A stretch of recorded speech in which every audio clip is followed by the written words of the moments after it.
gentleman from Utah, Mr. Chaffetz, is recognized. Thank you, and thank you, Mr. Attorney General, for being here.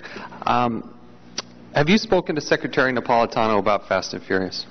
No. Have you spoken with Secretary Clinton about Fast and Furious? No.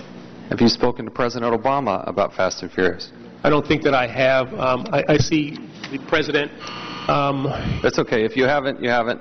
Have you spoken to the President of Mexico about Fast and Furious? No. Have you spoken to the Attorney General of Mexico about Fast and Furious? I don't believe so. You have routinely argued that you've been oblivious and disengaged in this operation, and I buy that to a large extent. I'm not sure. But we have a dead Border Patrol agent in Agent Terry. We have 2,000 missing guns. We have 200 deaths in Mexico. We had dead government officials in Mexico. We have a Mexican helicopter with troops in it that shot, 3 of which are wounded back in May of this year. We have 50-plus members of Congress calling for your resignation over this, and you've never spoken to any one of these people about this operation.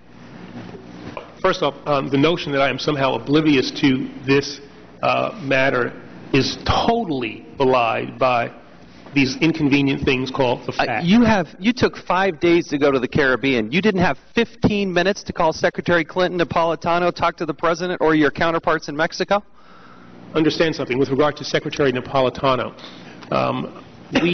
our agencies have been in constant touch with each other about this issue because we are engaged, both of us, in the prosecution of the killer of... Okay, so if you were intimately involved and engaged in this, remember, Agent Terry was killed in December, mid-December, and then we had Jaime Zapata, who was killed in Mexico, 2 officers shot in February 15th.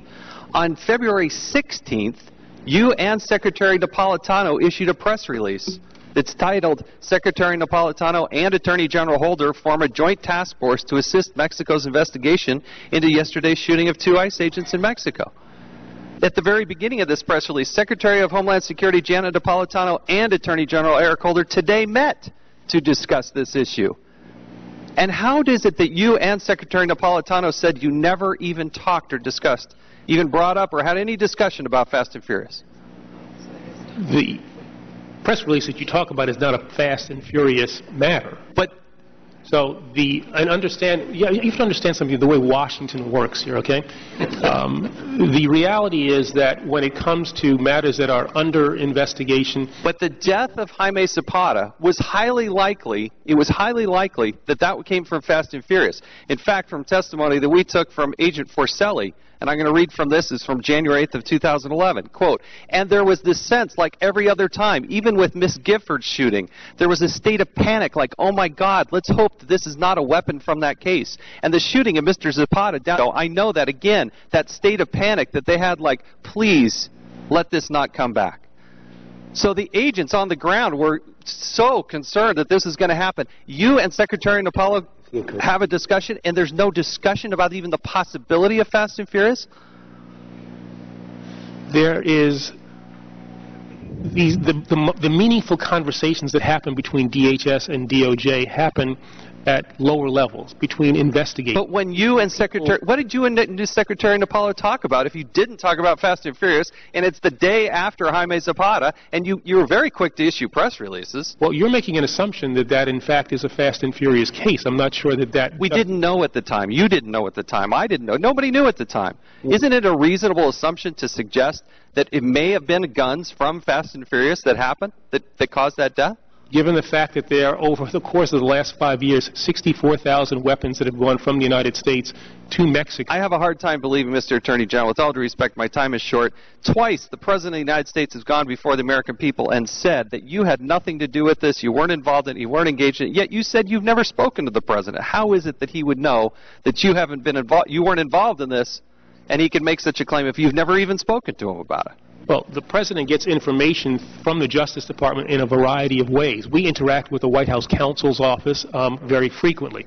I don't know exactly what the flow of information is within the White House, but he can find out about my state of involvement in matters connected to the Justice Department without speaking directly to... Let me move on to you have access to, obviously, the emails of Dennis Burke. On Wednesday, November 24th, 2010, He sent an email. It said, quote, "Some of the weapons bought by these clowns in Arizona have been directly traced to murders of elected officials in Mexico by the cartels. So, Katie, bar the door when we unveil this baby," end quote. How is it that you've never had a discussion with your counterpart in Mexico about this? In fact, in Los Angeles Times article dated September 19th of this year, quote, "At no time did we know or were we made aware that there might have been arms trafficking permitted. In no way would we have allowed it because of an attack on the safety of Mexicans." It goes on in the article, actually the paragraph before, "And to this date," she said, "U.S. officials have not briefed her on the Operation Gunrunning, nor have they apologized. What is unacceptable is that you and everybody in your organization, according to you at the higher-ups, know about this investigation. You don't have 15 minutes to pick up the phone, and we have still never talked to these people in order to solve this problem, because, as you say, it's going to go on for some time." We have taken steps, I have taken steps to solve this problem in that I've ordered an examination of this to determine exactly what happened. I have issued directives that this should never happen again. We have put in place measures at ATF so that this kind of thing won't happen again. What Todd Jones has done with regard to the reforms that he has put in place, I think, are going to be extremely effective. And I've made personnel changes with regard to... You haven't fired anybody. Nobody's been fired. The gentleman's time has expired. Does the gentleman want to respond to the last question? I just was trying to say that I have made personnel changes with regard to the agencies that have been involved, and these are initial determinations that I have made. It is not all that I am possibly going to do. There is an impatience here, and in some ways I understand it, but the reality is that you have to do these things on the basis of evidence, on the basis of findings that are factually grounded, and when I am in that position, I will take the appropriate action. But I want to assure you and the American people that people will be held accountable for the mistakes that were made in Fast and Furious. Okay. Thank you, Mr. Chairman, point of inquiry. Thank you, Mr. Chaffetz.